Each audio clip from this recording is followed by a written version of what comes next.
pyramids dotted and rippled across the landscape. Inside these mounds, unusual pottery and ornate artifacts were often found next to human remains of an ancient people that vanished long ago. For over 2,000 years, ancient peoples left their marks throughout the eastern half of the country, referred to as the woodlands.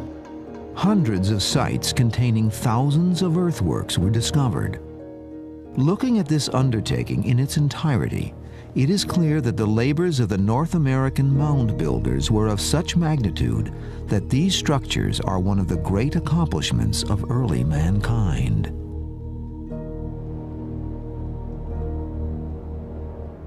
The first Europeans to explore North America came across huge earthworks, mounds which excited their curiosity and their greed for the treasures that might be found inside them.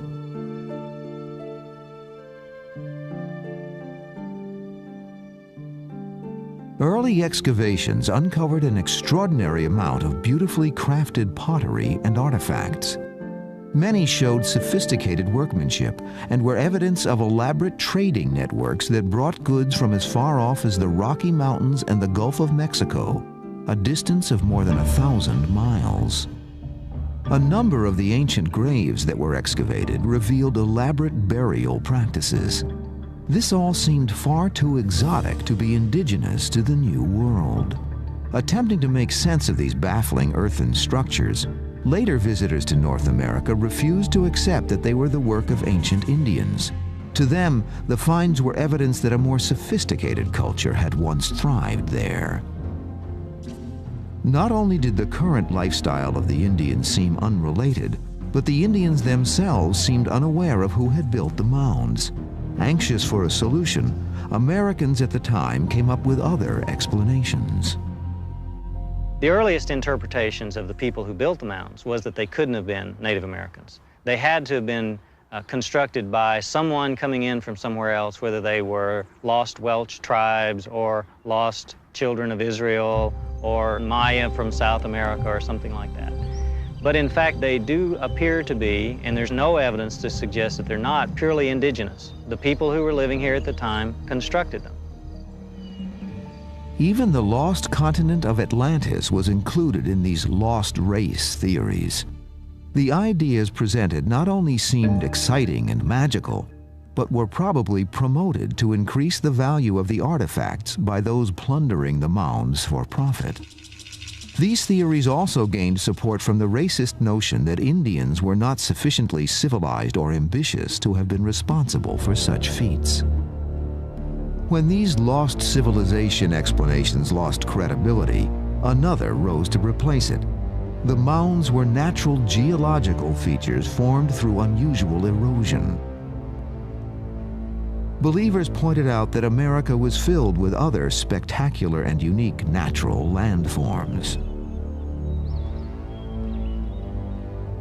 The artifacts were often explained as coming from tribes that lived on these natural landforms at different times. Part of the problem, of course, was that the science of archaeology was in its infancy. Other tribes had indeed inhabited the sites both before and after the era of mound construction. But without modern dating techniques and a total understanding of population densities, the confusion is understandable. It is hard to believe how the largest ancient structures in North America could ever have been misinterpreted as geological forms, even though hundreds of years of weather and vegetation had obscured them. We now know that Western Illinois was once home to America's largest prehistoric population at a site we call Cahokia. And yet this ancient monument was just barely saved from being plowed under. It was in the 1920s that Warren K. Moorhead, an archaeologist, came here to help the effort for the state to acquire this property. He did this by excavating in the mounds some places between the mounds to find objects, pottery, worked shell, flint work that would demonstrate that these mounds were not only lived upon by Indians, but they were built by Indians, and that these were man-made, these were artificial. In the case of Monk's Mound, it was almost a magic mountain. Monk's Mound is the largest prehistoric earthwork in the entire Western Hemisphere. Its base covers over 14 acres. It stands 100 feet high and has several terraces. Excavations have revealed that there was a huge building at the top. This construction was over 104 feet long and about 48 feet wide. A room at the top where the paramount ruler would have lived and governed his community, as well as being the setting for ritual and ceremonial activities. We estimate that there's at least 22 million cubic feet of earth in Monk's Mound. And someone has figured out this would be over 14.5 million basket loads of dirt that were probably carried on the Indians' backs, load after load.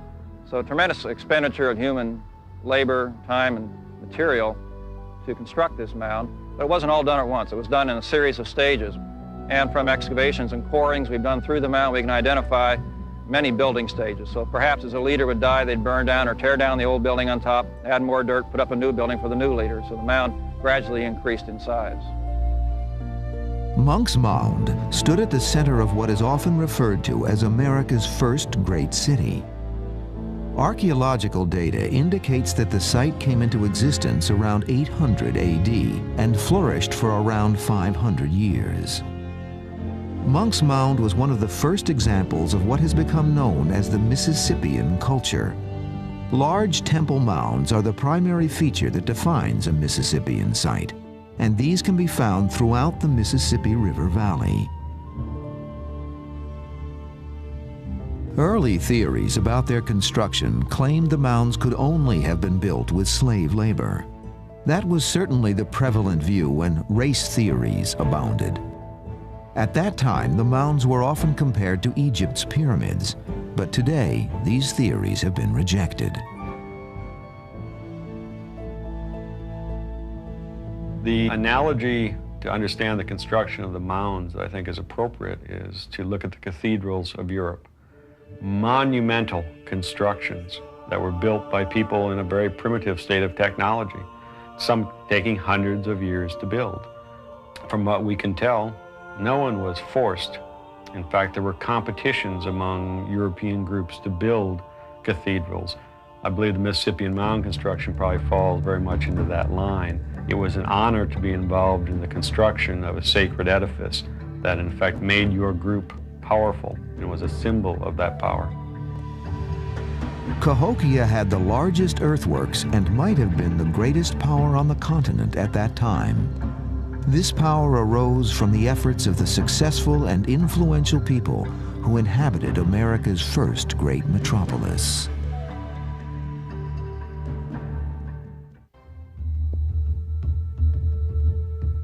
The prehistoric mounds of North America are the most striking remains of Cahokia's lost culture. Thanks to exhaustive research and analysis, we now may be able to get a true picture of who the mound builders were and what life was like for the inhabitants of this great metropolis. 30 years ago, about the time I first started working at Cahokia, the concept was that this was a vacant ceremonial center with these mounds where people would come in on various special occasions. But with all of the detailed work that's been done since then, our concept has totally changed. We now feel that it was a large center with a resident population in the 5 figures and with very specialized subdivisions of the site. For instance, areas that look like suburbs or barrios of Cahokia, each with its own plaza and its own platform mound and its own burial mound. The area within the palisade is what I call downtown Cahokia. The palisade was a fortress wall 2 miles long around Monk's Mound, demonstrating that earthworks were not the only great architectural accomplishments of the Mississippians. The evidence of this once great wall was discovered in 1966 when the locations of dark lines on aerial photographs were found to be portions of trenches.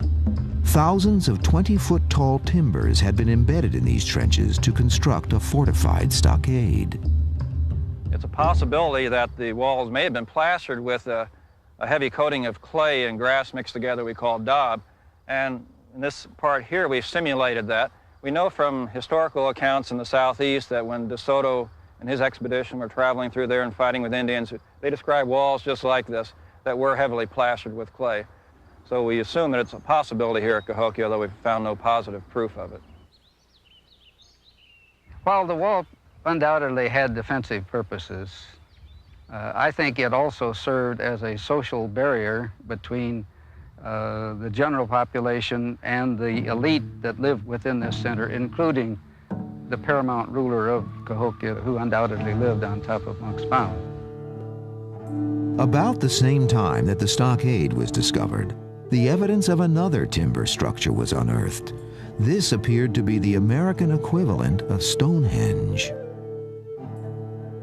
This post circle, this American wood henge, is thought of as a solar calendar or a solar observatory because an observer standing next to this center post would see the sun rising over the post behind me with the two white marks, which we've put there, on the first day of spring and the first day of fall, the equinox days, and would also see the sun rising over two other posts on the first day of winter and the first day of summer, the solstice posts. Now, this post circle defined a social space, an area where games could be played, where rituals could be performed, and also for helping to focus the energy of nature into this location.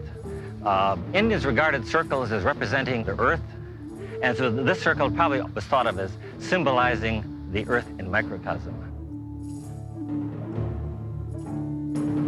North American native populations did not use written language. Artifacts alone would provide the clues for understanding this vanished culture. It was assumed that there was some uniformity in the symbolism in the religious beliefs of the Native American cultures, and this became the basis for interpretation. The sandstone tablet I'm holding was found in excavations on the east side of Monk's Mound, and engraved on its surface was a design of a man wearing a bird-like mask, holding a wing up to one side in sort of a dancing posture. And on the reverse side is a crosshatch design, which some people believe interprets the underworld serpent. So we have embodied on this tablet then the underworld being the serpent, this world being the man, and the upper world, the bird representation. In Mississippian symbolism and motifs and belief systems, these were major realms of the spirit world. It is estimated that at its peak in around 1100 AD, Cahokia had between 20 to 40,000 citizens. Only highly developed agricultural skills could have supported a city of such size. What I'm holding in my hand is a Mississippian hoe. It's manufactured from a chert from southern Illinois. There are quarries located in that area in which the people there locally would manufacture these objects, ship them up to Cahokia, as well as the smaller communities where they would be used in cultivating their fields as well as in the excavation of their houses. With a population too dense to be supported by the natural flora and fauna of the surrounding countryside, and with bountiful harvests a matter of life and death, an obsession with fertility was a constant theme of their culture. We have here an example of a type of pottery which is fairly rare at Cahokia. Now, the symbolism involved in this piece has to do with agricultural fertility. One of the classic designs is shown on this vessel. If you can see this scroll that wraps around here, it indicates rain and it indicates water in general. And we think that this was distributed probably at one of the major ceremonials at Cahokia, which is called the green corn ceremony. The construction of the mounds was certainly a central part of ceremonial life in Cahokia, and their size, shape, and location gave them a unique symbolism. More than 120 were built, each one with its own special significance and purpose. Behind me is Mound 72. I was interested in this because it differs from many of the other mounds at Cahokia site. One difference is its shape, the other is its orientation along different axes than the rest of the mound. So we came up with the interpretation that these ridge mounds were marker mounds, marking important locations at Cahokia. When we excavated, we found that the mound contained about 280 burials. The most important individual buried in the mound was laid out on a platform of several thousand shell beads. This group of beads made the pattern of a large bird. So we have the Birdman theme that's so common at Cahokia in this burial. Near these remains were huge caches of artifacts. Deeper down lay 4 male skeletons, each without heads or hands, along with the remains of 53 young women. It's not surprising to find evidence of sacrifices at the burials of the elite in chieftain societies. These rituals were performed not only by the Mississippians, but in most world cultures in similar stages of their evolution. One of the things that we have to back off of when we're thinking about Cahokia is we have to not think of Cahokia, again, in European terms, as like the Cahokian Empire. Cahokia probably, in reality, never controlled any areas more than about 50 miles from the site of Cahokia. It did not seem to be involved in that kind of conquest. It had influences throughout the Midwest and the Eastern United States, but they were influences through the passing on of religious beliefs and through trade, not through warfare. It was not a conquest state, it was simply a very large, very successful group of farmers who for a short time did very well by themselves.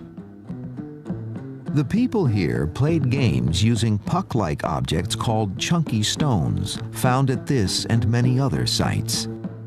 They adorned themselves with piercings and tattoos, as shown in their human effigies. But they, like all Mississippian societies, were doomed to extinction.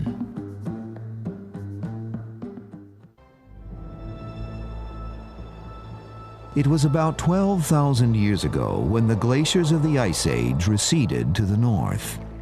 The environment became fit for human habitation in the Middle Eastern part of what is now the United States. The early Paleo-Indians focused their efforts on big game hunting and continued this practice for several thousand years. About 3,000 years ago, the woodland period began, and with it came some very important changes. For the first time, Indians looked primarily to the earth for food and dug into the earth to reshape their environment. This is a worldwide phenomenon at about this time frame. People were building very similar structures in many other parts of the world. It occurs at a time when there's a shift in economies from hunting and gathering to cultivation. And what they represent on one level is that someone had to have enough control over people to say, we need to do this. We need to work cooperatively to do that. With hunting and gathering cultures, you don't have that. Everyone's equal. No one can tell other people what to do and expect them to do it. Given that these are generally ceremonial sites, the idea is that we're generally talking about religious practices. And so it is something that we need to build these kinds of structures because the gods deem it necessary. The earliest mound building culture in North America is known as the Adena complex. Many of their mounds reveal several burial practices that included complete inhumations, cremations, and bundle burials. The Adena didn't build their temple mounds in the shape of pyramids, but they constructed their own fascinating structures, including an earthen observatory dating back to 160 BC. Located in the Anderson Mound site north of Indianapolis, Indiana. This is the central platform of the Great Mound enclosure in Anderson Mounds. You can see the embankment here behind me, constructed by excavating a ditch, throwing the dirt to the outside and piling it up in an embankment. In essence, what was done was a false horizon was created to observe the sunset. There are slight depressions in the embankment that I'm sure were much more obvious originally. Behind me is the dip where the sun sets at the winter solstice, though it's obscured now by tree growth. And over here is the dip where the sun sets at the equinox, and this depression marks where the sun sets at the summer solstice. Around the embankment, there are other dips and depressions that are lined up for the rising and setting points of bright stars.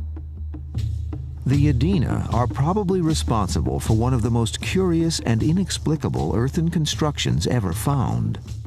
Slithering across the landscape in southern Ohio, the Great Serpent Mound is the world's largest snake effigy. 20 feet wide and 5 feet high, it is nearly a quarter of a mile long. In the 19th century, a tower was built so that tourists could view this enigma. The symbolism of the oval in the mouth of the snake draws the most speculation. It's been interpreted as an egg, a frog, or the world itself. It is believed to be the work of the Adena because the site of a nearby village contains Adena markings. But since effigy mounds contain no artifacts, the Great Serpent Mound defies efforts to understand it. It was around 100 BC that the Adena apparently disappeared from the archaeological record, possibly due to an emerging culture identified as the Hopewell. Archaeologists first thought that this was clearly the ending of one culture and the beginning of another. Now this change is seen as the cultural evolution of the same people leading to the Hopewell era, which then flourished in the Ohio River Valley. In this particular part of the world, there were earthworks built as circles and squares and octagons, and then miles and miles of just parallel walls. So the designs are very important and had special meaning to the people who made them, and they put a great deal of effort into placing these things on the ground. It's important to realize that what we perceive as a mound is really the final stage of construction at that particular location. When no longer in use, ceremonial sites and buildings were turned into burial sites and finally capped off with earth to form the conical shapes we see today. Fortunately, the burial practice of interring the dead with offerings and belongings has allowed us to find many important artifacts. And one of the most spectacular things about these Hopewellian people was their use of exotic raw materials which were fashioned into really finely crafted artifacts.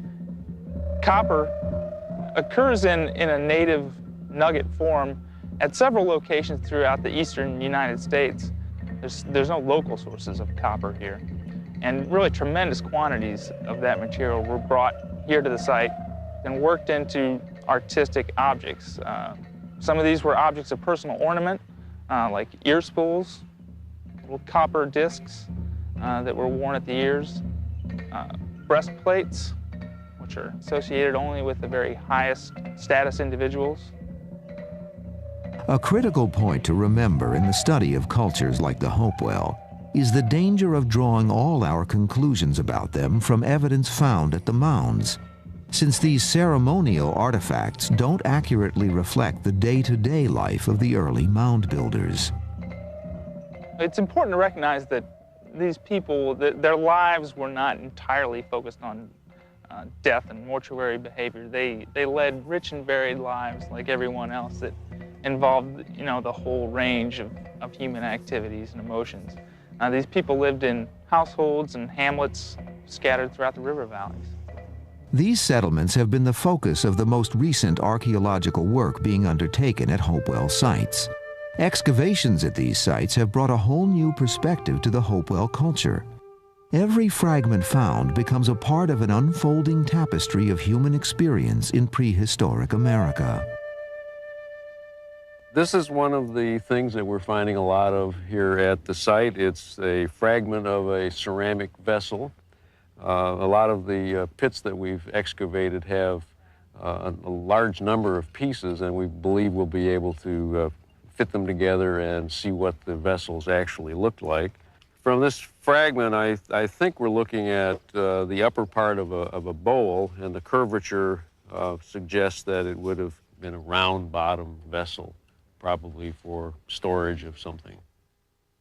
At a typical Hopewell settlement around 200 AD, there would be a thatched and pole structure for a small number of families to live in.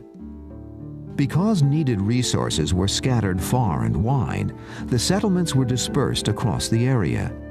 Even though they were becoming more and more dependent on agriculture, greater population densities were not yet possible. Something that we have acquired information on really only in the last 20 years is that these people had domesticated plants, and through sifting the contents of these trash pits like we're excavating here, through very fine mesh, using water flotation and in some cases chemical flotation to retrieve charred remains of the foods that they ate, we have found kernels of corn, but we find only occasional kernels or broken, burned parts of cobs, and they clearly knew about it and used it, but it was not part of their agricultural repertoire. The work going on at excavations like these is only part of the effort to understand the prehistoric peoples of North America. The science of archaeology faced a daunting challenge in trying to reconstruct the mound-building cultures of North America. To begin with, the mounds had been constructed of soil and were more prone to the ravages of time than the ancient stone edifices found elsewhere in the world. It is impossible to determine how much more defined building angles were originally, and how much the ditches and depressions have been filled in. And time has taken its toll on most of the objects left behind by these fascinating people. Only the faintest traces remain of their basketry, leather, and cloth. If we use a definition of archaeology as the scientific study of the material remains of the human past, all we have left to work with are those material remains that survive. Generally stone artifacts, pottery, some metals. And if most of the earthen structures have been damaged or destroyed, we're dealing with probably less than 10% of what was here originally, and from that then trying to reconstruct what people were doing here 2,000 years ago. To help fill the void in their understanding of the mound builders, American archaeologists turned to the written accounts of the Spanish explorer Hernando de Soto and his expedition into the southeastern United States. De Soto began his 4-year trek in 1539, and he encountered some of the last Mississippian settlements along the way. One of the many facts the De Soto documents confirmed was that the temple mounds had ramps leading to the top. Accounts existed of Spanish horsemen riding up them on horseback.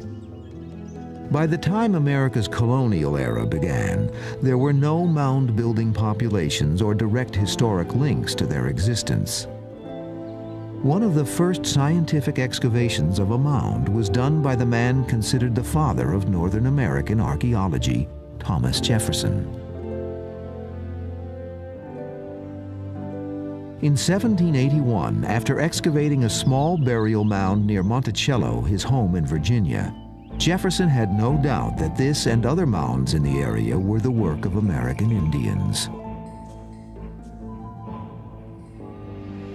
In the mid-1840s, the first fairly extensive study of mound sites was conducted by 2 men working out of Chillicothe, Ohio, Ephraim G. Squire, a local newspaperman, and Edwin H. Davis, a physician. They excavated at nearby Mound City and also explored a large number of other earth mounds and enclosures. Their findings were published by the recently established Smithsonian Institution. They concluded that some of the earthworks were sacred enclosures and that the people who had built them were skilled mathematicians and engineers.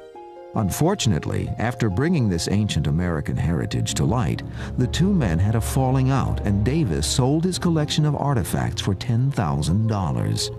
With no reliable federal or state legislation existing to protect these sites, the destruction and looting of the mounds and their buried treasures became a critical problem. They were very obvious. People excavated them purely out of curiosity, with no record keeping whatsoever. One instance that I know of, a farmer was removing a burial mound, found a copper artifact, and used it to repair his shovel. There were Mississippian mounds that were dynamited and artifacts hauled out in wheelbarrow loads and sold to people right on the spot, and the collection dispersed all over the country. The Spiro Mound site in Oklahoma became known as a veritable treasure trove of artifacts. In the early 1930s, it was labeled the King Tut's Tomb of the Arkansas Valley because it was being ransacked by a mining company that had control of the land. The local citizens were outraged and pressured the Oklahoma legislature into passing an antiquities law in 1935. Unearthed at this site was one of the best preserved and largest of the Mississippian figurines, a human effigy pipe standing 11 inches tall. The adornments, the cap, braid, beaded necklace, and feathered cape, give us a rare portrait of a member of the elite of that particular society. The long fight to preserve the Mississippian site in Alabama, now called Moundville, is an even more dramatic example of people taking pride in local history. In the 1920s, the people banded together and bought pieces of the property containing the mounds whenever they could afford to do so. A young archaeologist named Walter B. Jones mortgaged his house on more than one occasion and labored tirelessly to gain support.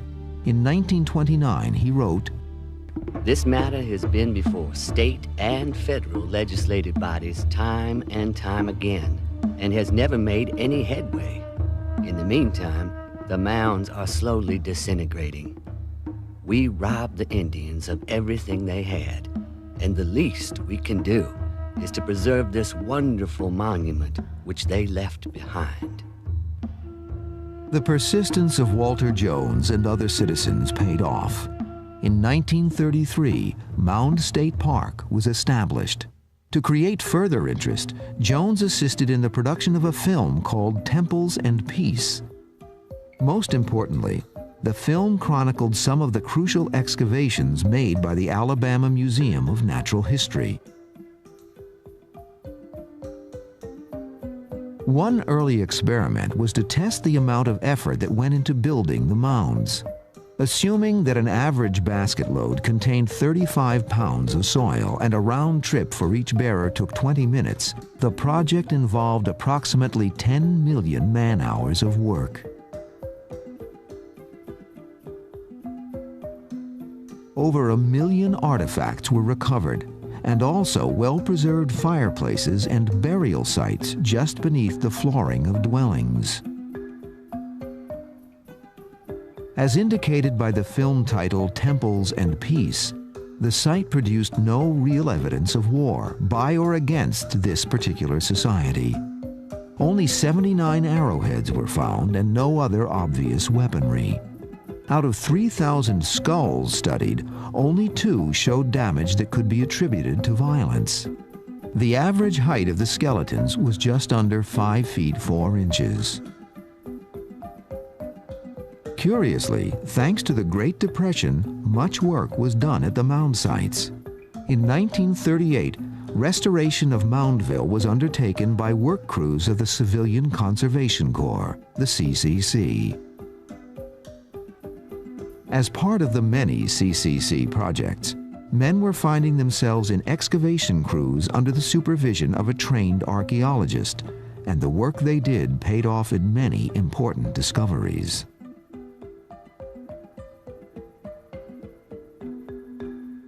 At the Mississippian site of Okmulgee near Macon, Georgia, a railroad had been cut through a mountain that was later discovered to be a large funeral mound.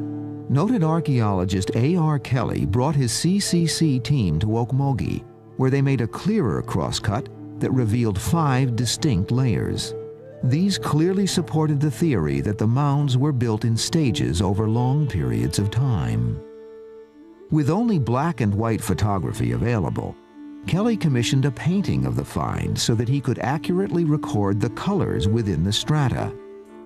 Kelly and his crew also uncovered a well-preserved floor and reconstructed the building that once stood over it. Most people, when they visit a mound site, see large earthworks, and they think in terms of mounds only, but a unique feature here is the earth lodge that's behind me. It's a reconstructed religious meeting place or a cultural meeting place, perhaps a business meeting place. As you enter the earth lodge, around the wall, there are 47 seats. Starting from the entrance and going around to the platform, each seat gets wider and higher until you get the final 3 seats for a total of 50 on the platform itself. The Earth Lodge itself is an almost perfect circle. It comes within 6 inches. The upright timbers do form a perfect 16-foot square. The reason the flooring had been so well preserved was that it appears that the site was burned about the time the people moved away. The ceremonial burning of temple sites is thought to have been an integral part of their rituals. But why the site was vacated is the lingering question. For about 2,000 years, the practice of mound building was associated with the most important, if not dominant, cultures of North America. During the Adena, Hopewell, and then Mississippian eras, these cultures seemed poised to become one of the world's great civilizations. But then they seem to have inexplicably disappeared from the land. One of the things that has impressed me as I work on the Hopewell question is rooted in this long-term stable adaptation that they achieved, lasting anywhere from 400 to 600 years. When you consider that stability, the mystery of what happened to this cultural tradition becomes even more intriguing. And however we ultimately explain it, whether by demographic growth or climate change or the leaders adopting a new system of relationships or whatever might come out of the archaeological research, this fact of why such a stable adaptation succumbed and was replaced by something else is a very deep part of the mystery. When a culture ceases to exist, the most melodramatic scenarios for its demise are always proposed first. But there is no evidence that warfare, disease, or a cataclysmic event brought an end to these people around 500 AD. Sometimes people overemphasize the mystery of the disappearance of the Hopewell people, but actually they didn't disappear. The people who built these monuments and made these big earthworks and did all this work, and their descendants stayed in the area, we're quite sure, but they made a different way of making their living, and their culture evolved into something different, just as our own evolves, changes from what George Washington did to what we did, but we're still here. When it comes to the end of the Mississippian era, we may be talking about something altogether different. Many major Mississippian sites, like Etowah in Georgia, lasted into the 1500s, succumbing about the time of European incursion into the continent. The Natchez people of Louisiana, who practiced many of the Mississippian traditions until around the year 1700, probably died out after De Soto and later French explorers unknowingly unleashed a form of bacterial warfare on the Native American populations. But this isn't the reason for the demise of Cahokia 200 years earlier. Perhaps the very fact that it was home to the biggest Mississippian population was the reason for its early decline in the 1300s. Many theories for its demise are based on the kinds of problems that continually plague urban settings. The population may simply have grown beyond the ability of the land to support it. For example, one of the reasons Cahokia declined was because they ran out of wood. And that's clearly shown in the rebuilding of the stockade. Much larger stockade logs at the beginning, down to very small stockade logs at the end, suggesting that the wood in the immediate vicinity is being cut down and doesn't have time to replenish. So it may be that people are simply running out of resources to support a large population in that immediate area. One of the least looked at variables in terms of the collapse of these Mississippian societies, in particular Cahokia, is the role of environmental change, particularly climatic change. And over this area, you have essentially 3 large air masses. One of these air masses involves the hot, dry air coming off the plains, and so it's very possible that it was much drier. We know, for example, out in Iowa, there were droughts that were happening at about 1200 AD. It may not even be drought. It could be continuous rains. Certainly one of the things we do see is that there appears to have been a much higher water table at about 1300 AD because people are located on higher portions of the floodplain. Some of the new work we've been doing suggests that the end of Cahokia is not a slow decline. In fact, that it may be very rapid. And this gives more credence to the idea that the end of Cahokia is a political phenomenon rather perhaps than an environmental one. We know that it was a chiefdom. Chiefdoms are unstable. There are many competing groups.